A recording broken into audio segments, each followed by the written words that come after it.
Okay, guys, we have PJ Raval here, and I'm so excited to get into this interview with him. Thank you so much for being here with us, PJ. Thanks so much. Thanks for having me. Yeah, no problem. So, for those of you who aren't aware of who this amazing individual is, PJ Raval is more recently known as an award winning filmmaker, then an ex scientist born on the tax day, growing up as a queer first generation Filipino American in a small white conservative town in California's Central Valley. PJ's outsider experience greatly shapes his filmmaking practice. His work explores the overlooked subcultures and identities within the already marginalized LGBTQ community.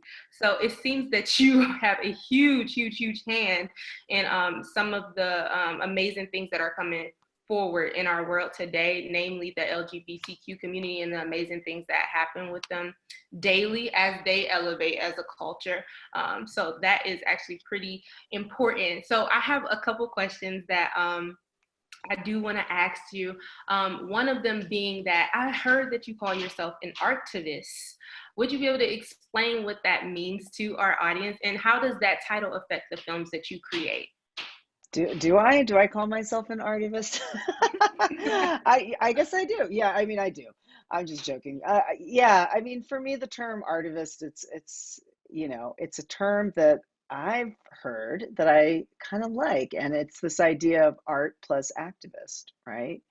Um, though though what's interesting is because I also make documentary films, and Yes. documentaries tend to uh, usually address issues of social justice or some kind of, community, that it's being presented. So a lot of the times, documentary filmmakers are thought of as activists, but I actually do not consider myself an activist. If anything, I Okay. consider myself maybe more of an advocate. Okay. Um, and that's largely because when I think of an activist, I think of someone who is, really dedicated to the cause and getting up every day and thinking about how they're going to, create positive change and create movement and work within a movement.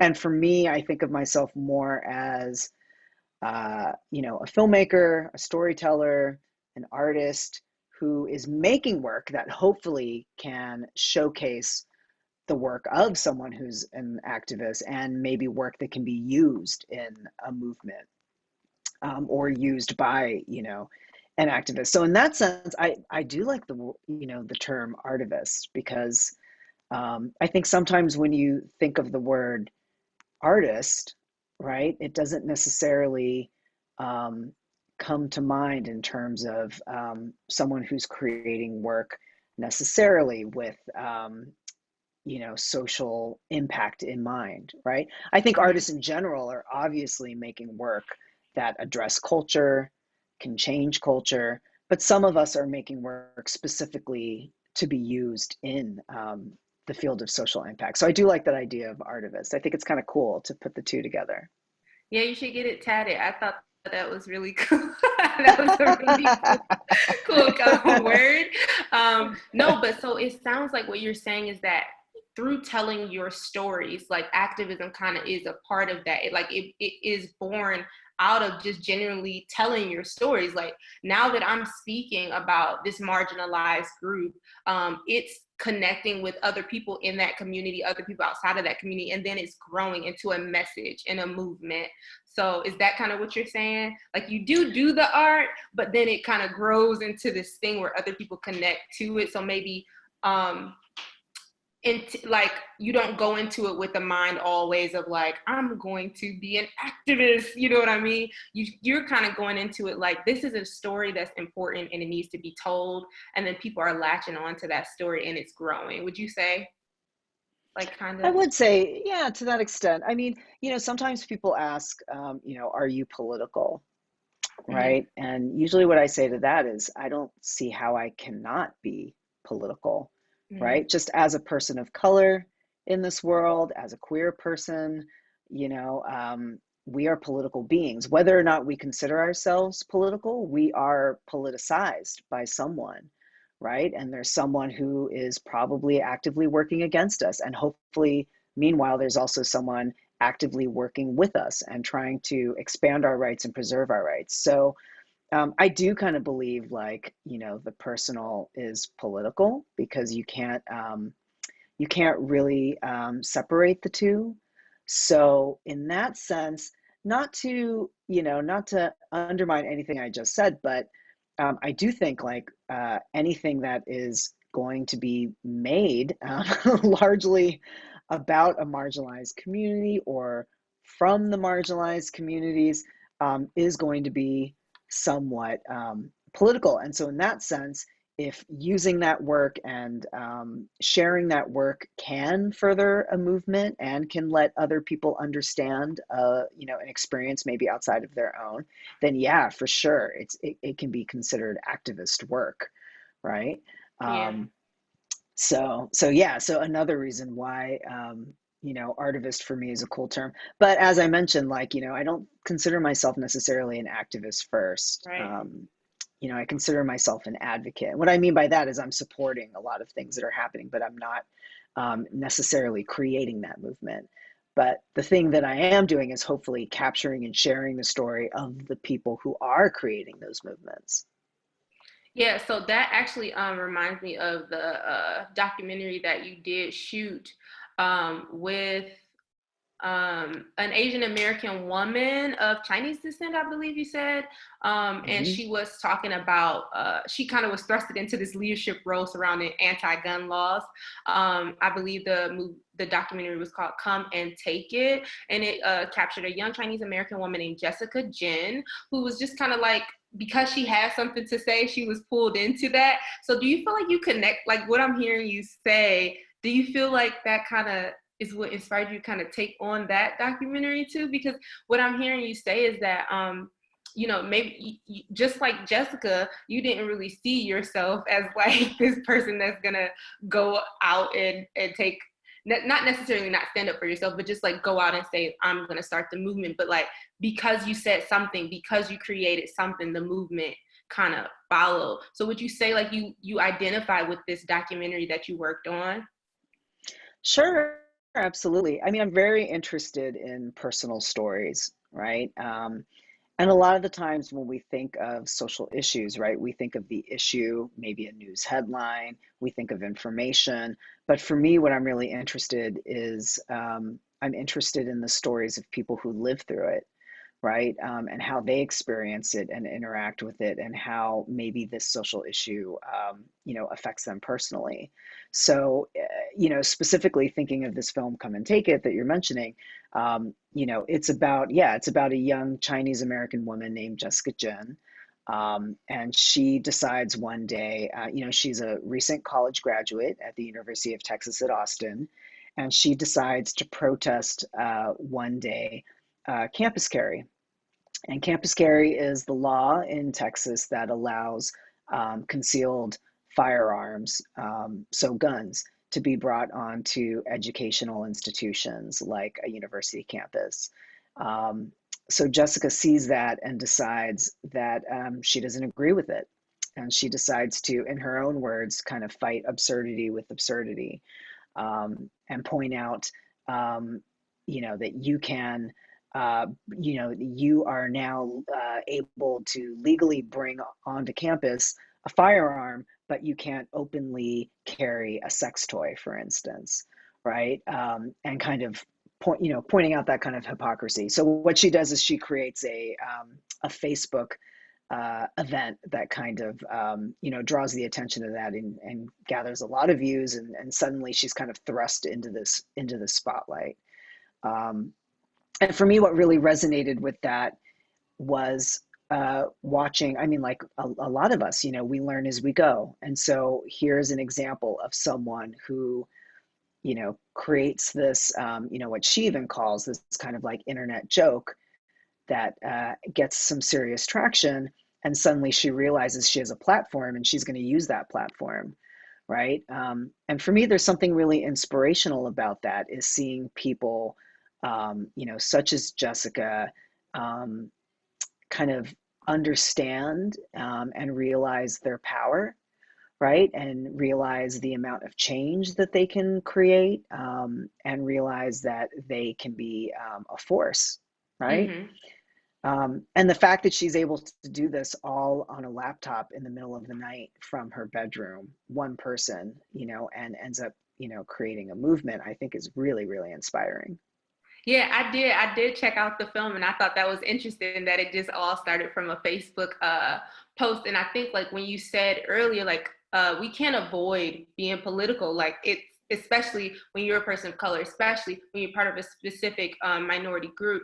I thought that to be funny because I felt like art is like it's always a protest of something. Like literally, whatever you put out there, somebody else might not agree with. So I feel like even with this film, and even when we're thinking about like the concept of art, once you put it out there and it's open for other people to like make commentary on, it's a protest of something. It conflicts with somebody's views somewhere, doesn't agree with the things that are being said. So I mean, just listening to you talk about this documentary, I feel like it does bring it back around to just like you cannot avoid being political. You especially cannot avoid being political as an artist, because once you put it out there for the world to kind of see and take in, people are able to like give back. And sometimes that's great because what you receive is like amazing. And then sometimes it's like, which I feel like Jessica communicated in the film. She like had to go take this trip and kind of center herself because everything she received back was not positive. Even though she had received a large amount of support, she also had to deal with trying to remember who she is, and also like what title she wants to take on and what things does she want to leave. I thought that to be the coolest part about the video, when she kind of went out, and first off, the pictures were so cool, but when she kind of went out and just got away from social media and kind of drew into herself and got comfortable with who she was, and it really served as a good foundation so that when she got back to the movement, nobody can deter her from what she found while she was away. So I thought that to be a pretty cool part of the documentary. But speaking of documentaries, would you say that documentaries are like your preferred method of visual storytelling? If yes, could you explain to us why? And if not, what are some other genres that you tend to film or you want to film in the future? Yeah, I mean, in general, filmmaking for me, I love. I discovered film and video through photography. So before I was doing this, I was mostly in photography, and I think what I discovered in photography was just the power of an image, right? And the ability of a camera and a lens to capture the world, and Mm-hmm. being able to reframe it and represent it to someone, right? And the whole a picture's worth 1,000 words, right, is absolutely true, right? And with good photography, you can see like so much can be told in Mm-hmm. one still frame, right? There's so much emotion, there's so much story, so much that makes you think, right? Which is the best of what art can do, right? Um, but what I also love about it, specifically with photography, is it's sometimes we think of like non-representational art, like an abstract painting or something like that. But what I love about photography, for the most part, is that it's something that people think that they could witness probably with their own eyes, but they're not, right? They're seeing it through someone else's. And Mm-hmm. I think that kind of experience is really powerful. And so, for me, filmmaking, extending it to filmmaking, I think it's one of the most powerful things in the world, to be quite honest, right? Being able to present someone's experience and have you being able to understand that and experience it with them, right? Um, Specifically, lately I've been doing nonfiction and documentary, and I think partially why is because I think there's so many stories that are in this world that people are not aware of, Mm-hmm. and I think there's a power of knowing that these things are quote unquote real, right? Like, the idea of these things happening, and maybe you're aware of them or you're not aware of them, and the conditions that people, live in and what they experience, I think is Mm-hmm. also really powerful. I love fiction and scripted work as well. But and to be honest, when I first started in filmmaking, I mostly lived in that world. But there was something that kind of drew me to documentary because there's also something that's a little unpredictable about it. Mm-hmm. Um, a little bit of the moment. So there's something that's also a little bit adventurous of it. Now, with that said, I would love to be able to do both, you know, and so sometimes Okay. I do go back and forth, and I even do, you know, I even work in music videos. Like, I just, you know, think film and video in all its various forms are really, you know, exciting ways of storytelling.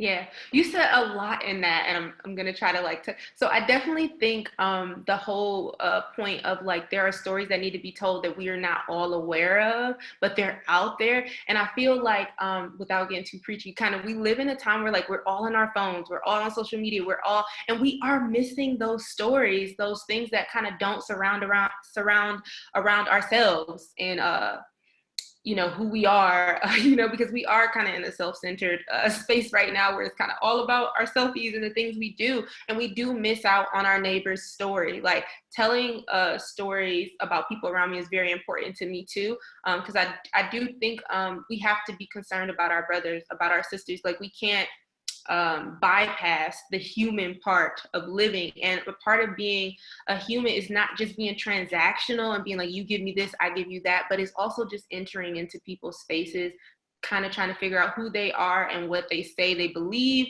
I think that is so, so important. And I also, what I was hearing you say when you were talking about documentaries too, is like, there seems to be like with documentary that's different than like script writing, fiction writing, is like you said, there's an intimacy to it, there's a suddenness to it. And I think it would probably be for me very difficult because I'm into like fiction and just scripting it. But with documentary films, you have to find those pieces in each scene that kind of wrap into the story. Like just to like throw something out there, I don't know, we're doing a documentary on a guy who loves bananas. You know what I'm saying?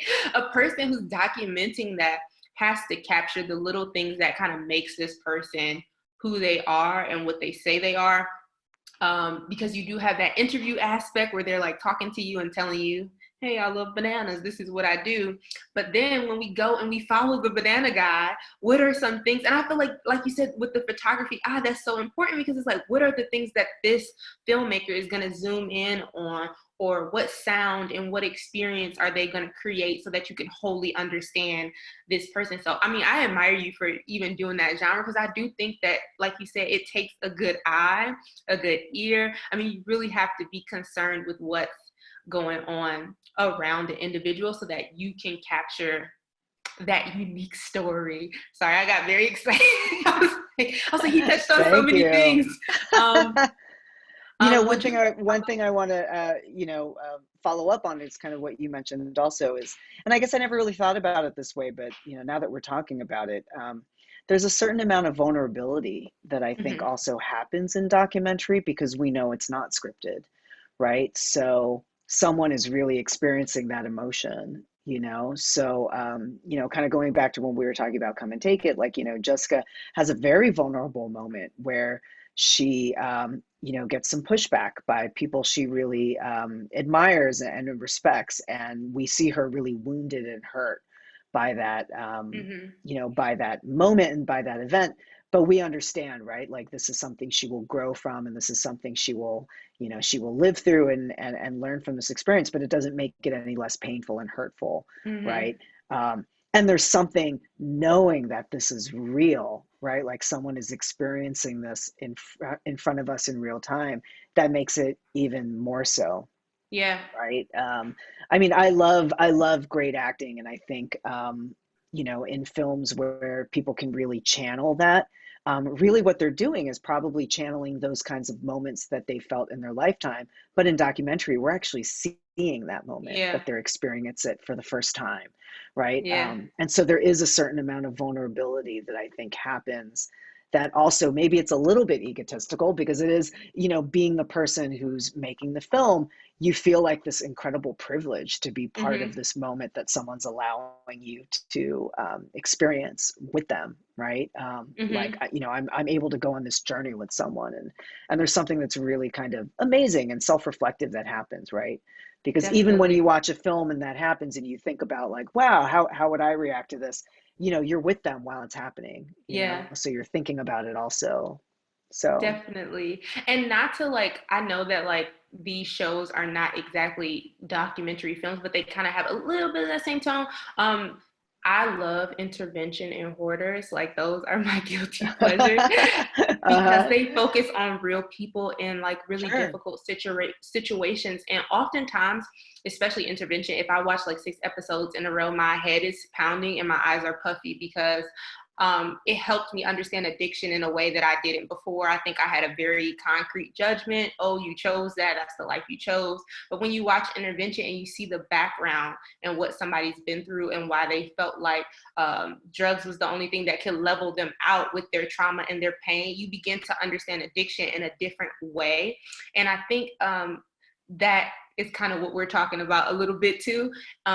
Documentaries and like real time footage like that gives you that insight, and it kind of changes your mind about some things you might be made up in your head about. And I think that's what makes that genre unique. Like we do connect with it to the point where I'm like crying on my couch and I'm like, this is horrible. This person needs help. Oh my gosh. But like, that transforms my mind. It transforms the things that I believe. It really helps me to kind of elevate as a human being and come to understanding that people are different. People have these different stories, and I'm able to connect with those. Even if I never used drugs in my life, I'm still able to understand what that human kind of went through. So I have to watch more documentaries, PJ. I don't watch enough, but this is making me want to like actually go look at some documentaries. Can we talk about a few more of your films? I wanted to Sure, yeah. shout out a few. Your documentaries, Before You Know It, Trinidad, and Call Her Ganda. All three of these focus heavily on sexuality and the LGBTQIA plus community. What perspectives do you feel these films introduce, and what inspires your personal mission behind the creation of these films? Especially because I haven't seen them, so please feel free to go in and just let us know what you think about those films and why you made them and what you want people to take away from those. Or you could choose Sure. one. You don't have to do all three. No, it's okay. Yeah, I mean, I think thinking about those three films in general, and to be quite honest, like just all the films in general that I make, specifically documentaries, a lot of the times I'm making them because it's a question, it's a topic, it's maybe um, just something that I'm just personally interested in, and I don't quite know what I think or feel about it exactly. Like it's an exploration for me. It's a way for me to meditate about something. It's a way for me to learn about something. Mm-hmm. And it's a way for me to, witness and observe someone who is going through something significant in their life. And me, kind of what we were mentioning, me being, having that privilege of being there to witness it, right, and capture it and present it to the world. Um, Mm-hmm. with these in particular, I am someone who is part of, the LGBTQ plus community, and and so with that, I'm always interested in stories that come from my own community, but also stories that surround my community. And I love also presenting stories that I think challenge our community, right? And I think in a lot of ways when we're thinking about, films, audiences tend to have certain ideas about communities, and they're often kind of what's presented to them in popular mainstream culture, Mm-hmm. right? So I'll give you an example. So one of the films that we're talking about is called Before You Know It, right? And that film in particular follows three gay senior men. So Mm-hmm. seniors as in senior citizens, Mm-hmm. right? Like LGBT individuals who are over the age of 65, and for instance, one of the stories that I follow is by, someone named Dennis, who, when I meet Dennis, lives in Florida, and they're closeted. They've never come out. They've been married for most of their life, and, their experiences, their wife passes away, and this person decides maybe now, even at the age of 80, is the time for them to start exploring their sexual identity. And Mm-hmm. eventually they move to Portland and decide that they are, in their own terms, bisexual. And, who'd have thought, right, that someone at the Mm-hmm. age of 80 would be experiencing some kind of, sexual awakening, right? Mm-hmm. Um, because I think when a lot of people think of the LGBTQ plus community, they're not thinking of 80-year-olds, and they're not Definitely. thinking of people who lived a good portion of their lifetime closeted because of fear of discrimination, all of these things. And so for Mm-hmm. me, it's interesting to explore that, right? Because I think it's a story that's not not not told too often, but it's something that we can really, really learn from, right? Mm-hmm. Um, and I think even witnessing, this person's name is Dennis, witnessing Dennis's story, I think it also speaks to all of us, right? In the way that we think about ourselves and the way that we come into our own awareness of our bodies and our sexual identities and our gender identities. Um, and so for me, all of these stories, I'm interested in making you think, right? Because they make me think about Mm-hmm. myself, and how I relate to these people as well. Mm-hmm. And I think it's cool that, for lack of better words, you don't take the cheap road out, because you definitely could just be creating stuff about young people in the LGBTQ plus community. We see some of these things all the time, because that definitely has a lot more growing to do in the film industry as well. But you decide to tell stories that are even more unique about a minority group, and that's why I say you don't take the cheap way out. You go for the things that people don't tell. And so I think there's like some goldenness to that, that you do, you reach for those stories that are kind of buried, that people don't really think about. Um, so I think that that's pretty cool. I guess I would also like to say, um, when it comes to like intersectionality, so in your films, talk about like how important that is to you, and what are some challenges or maybe advantages you run into when you're trying to do those things, when we're thinking about your culture. I believe you said Filipino culture is where you grew up in, and then you have your sexuality, and then you live in America. I mean, what are some things that kind of intersect? Maybe what are some stories you want to tell, or some thoughts you have about that? Sure. I mean, kind of going back to what we were talking about earlier, right? Like we're all, political beings somehow, right? Mm-hmm. Whether or not we choose to be, right? We just are. And I think along with that is all of us wear multiple identities, right? Mm-hmm. So exactly what you just mentioned, right? Like, yes, I'm a cisgendered man, but I'm also queer, but I'm also Filipino American, but even more so than that, my parents are immigrants, and Mm-hmm. I grew up in a small town that was largely white, all of these kinds of things, right? Mm-hmm. Um, and I think some of the challenges are that makes us high, that makes each of us, right, very highly unique and individual. And I Mm-hmm. think one of the challenges with that is there's a lot of people who resist that individuality, right? Mm-hmm. They want to, because individuality makes things more complicated, right? Definitely. We can't easily say, well, of course they're going to react this way because they're Filipino American. I might consider Right. myself Filipinx American, for instance, Mm-hmm. right? Um, and I think because of that, there's always this pressure that's kind of being put upon people to fit in and conform, to make things a little bit easier and maybe more uh, digestible for someone, right? Or just so they don't have to maybe work as hard, or they don't have to, they can make assumptions, right? Which we know we Right. should never do, right? We should never Right. make assumptions. We should just ask people, and assume everyone, has their own individual ideas. And so I think that very much sometimes falls into thinking about filmmaking, right? Sometimes Mm-hmm. there's this pressure to say, well, we want to make a film that is not unique to certain things in an individual, but we think that is broad and general, that will speak to lots of people. But what we know is what we just talked about is that's not the way it works, right? Everyone's very individual. So in my opinion, the more specific and the more individual you tell your story and your character and your setting, and the more true it is to life and the way that we really think about things. Um, and that's usually how we get more authentic. That's how it gets more real. That's how it gets more just true to life.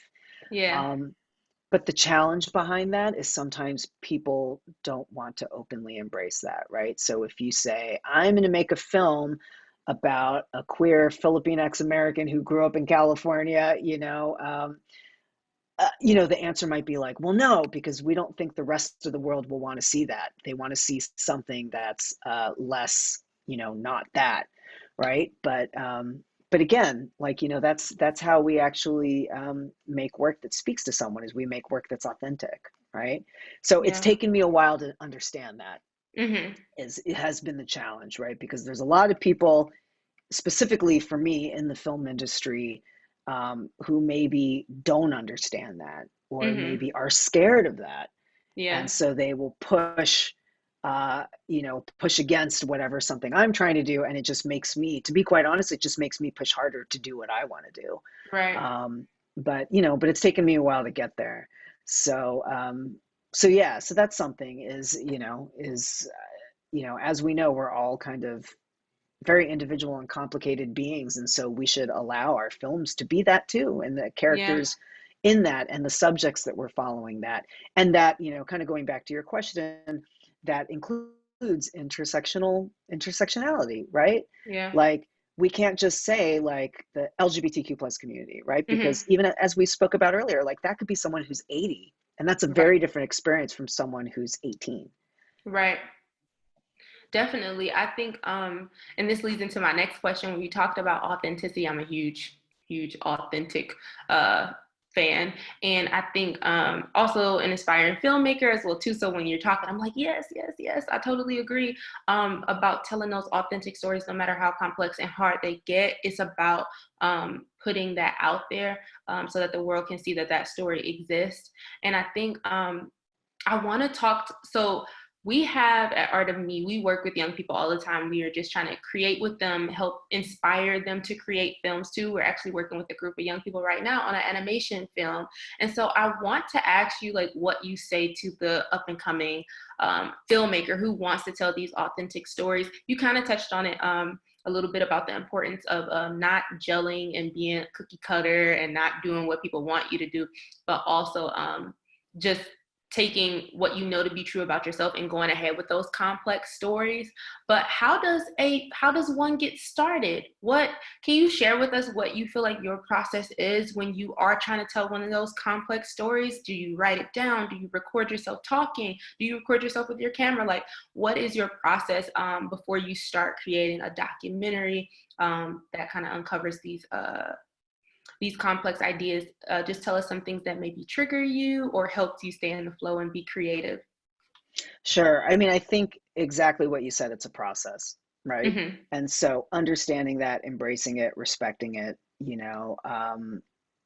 oftentimes it takes time, right? And we have to learn about things, and we have to experience things to get there. And I think, sometimes, and I'm very guilty of this, I can be a very impatient person. Like, I'm very like, okay, let's go, let's do it. But we also have to be patient with ourselves, right? And then part of that is part of that is just respecting the process, right? Mm-hmm. So for me, I try to, in the beginning, not judge myself and just allow myself to brainstorm and think everything and anything, right? And somehow track that down, whether that be writing it down on a piece of paper, or even just keeping it in my brain, or Mm-hmm. even pulling images, or creating, a mixed, a playlist of songs that make me feel Yeah. a certain way, or think about Mm-hmm. something, or even read and research about something. All of it's very important, right? Because Mm-hmm. often at this time, I'm just kind of brainstorming and gathering and collecting information, Mm-hmm. and letting my interests guide me. So I think part of the process is early on allowing yourself to explore, but also not judging yourself for exploring, because you don't have to know all the answers yet. And the whole point is that you don't, right? The whole point of making this work and being interested and engaged is that you're learning about something, and you are, starting to let something unfold, right? Mm-hmm. And starting to create something. So I do that. And then at some point, there's you know, so for a lot of us, we would call that maybe just kind of like writing, and maybe development, maybe, Mm-hmm. these ideas of, uh, gathering what you think your story is going to be. And then at some point you have to start making decisions. Like, the story is actually going to be about this, not this. The character is Yeah. going to be this, not this, and it's going to be told this way, not that way. Mm-hmm. And it's going to be told as a film, not a short film, not a short story, Mm-hmm. and it's going to be shot this way and not this way, and it's going to be edited this way, and so part of it then is, where we go from the like, let's explore and let's not judge ourselves, then we have to get to the point where we say, you know what, we have to make informed, creative decisions and take that risk of it not working, right? Like, Yeah. we have to understand that some of our decisions might not work out, but we have to make those decisions then, and we have to somehow muster that confidence, and feel good about these moments, Yeah. and move forward that way. So I do think, so that's kind of like the next phase of it. And then for me, the third phase of my process is really thinking about, like, okay, after, we've thought about this and we've created it into something, now it's time for me to share it, and let go of it, right? And let other people interact with it without me having to explain it to them all the time and trying to like Mm. show it to them. It's just like, Mm-hmm. let it be what it is, and let people have Mm. their own ideas about it and their own kind of, thoughts about it. And that oftentimes is some of the hardest, right? Because you spend so much time with it. It's just you and this. And then Mm-hmm. sometimes you're like, what? I'm going to give it to someone else and they're going to read it or watch it, or, Right. have their own thoughts about it without me, But it's like the Yeah. most exciting part too. So, okay, so just to sum that up, you're basically saying, just for the people who are like, oh, I got lost. I heard everything. But you're basically saying explore and don't judge yourself for exploring the things that you want to talk about. Make some decisions, which is where a lot of my procrastination family, we get stuck there. A lot of people who we don't want to make those final decisions so that we can move forward. And then thirdly, just share it and not explain it. Let it be what it's going to be. I think I struggle with those last two. I can never get out of the decision realm. And then when I share it, I'm like, so this is my art. This is what you're supposed to think. This is what you're supposed to feel, because this is why I created it. And yeah, that's not really art. That's not really Yeah. how it goes. So we do have to be careful about that. I mean, I just think that was very practical, because for a lot of artists, we get stuck when we're starting in this film thing.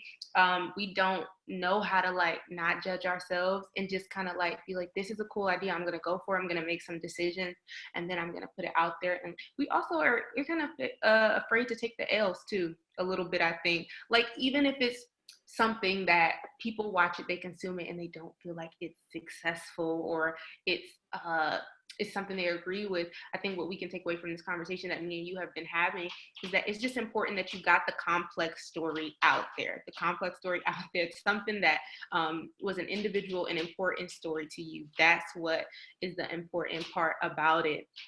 Um, but Yeah. go ahead. Were you I gonna mean, say? yeah, I was going to say, and there's a couple things for me that, go across all these stages. Is one, you have to trust yourself, right? And trusting yourself also means you have to be willing to be vulnerable, because you are going to put something out there that's not just for you but for other people. And kind of what we're talking about, we recognize it might not be the best thing. We don't know, right? We all we can do is try. Um, and so that's the other thing too, is you have to work hard. Like, I really believe you have to work hard, because things just don't happen overnight. I mean, even when we hear, of something, just, something just came to someone, but they also have a lifetime of experience, to get that. And so I do think, so part of it is, trusting yourself. Part of it is respecting the process and working. and recognizing that it's going to be some hard work, but hopefully it's fulfilling, Mm-hmm. right? Because it's something that you enjoy. And then also, willing to be uncomfortable and vulnerable at times, right? Right. Um, you know, and kind of what we were talking about earlier, if we're asking our characters or our subjects to be vulnerable, so are we, right? As creators and as creative people. What a genuine way to talk about it. Like, if we're putting our characters out there to be themselves, these complex stories, then we, the creators, have to be complex stories. And while we're on the subject of talking about some of the films that you have produced, you have a project coming up, a digital series called Kapwa, directed by you and written by Cecilia R. Meha. It was funded by the Center for Asian American Media Documentaries for Social Change. Would you explain to us what your experience with CAAM was like, and what does your film Kapwa mean to you? Try not to spoil it for us because we're all going to go check it out, but what are some of the main messages you want viewers to take away from it? Sure. Yeah. So, Cecilia and I, we decided at some point that there's not a whole lot of representation of Filipino American experiences, right? And so for a while, we had been talking about just capturing kind of like the lives of certain Filipino Americans in this current moment. And then, as most people experienced in much of the world, a global pandemic ascended upon this planet, and it became a very specific moment.